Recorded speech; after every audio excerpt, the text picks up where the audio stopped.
Okay, guys, so our last slide for section 3 of chapter 12 is talking about some properties of aldehydes and ketones. Specifically, we're going to talk about the solubility.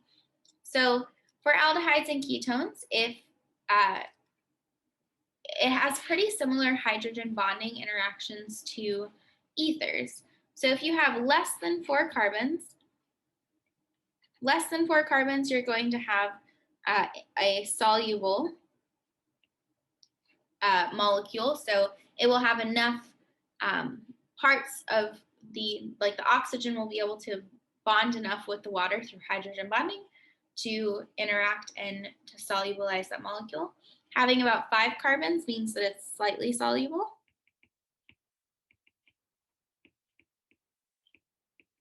And then any more, 6 or more carbons is going to be insoluble in water specifically.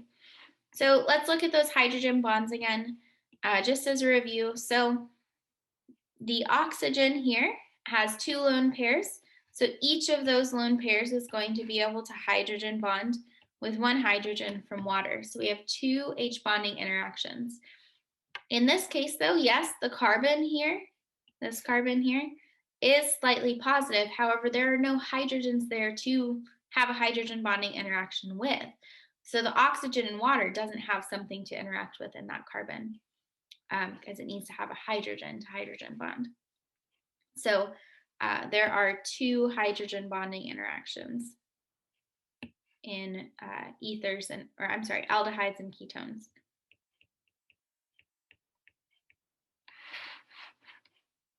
Okay, that is all we're going to talk about, and we'll do some practice. I'll post some practice problems for you guys to practice everything from this lecture and the last lecture, and then in the next section, we'll talk about some reactions of aldehydes and ketones and ethers and alcohols and phenols.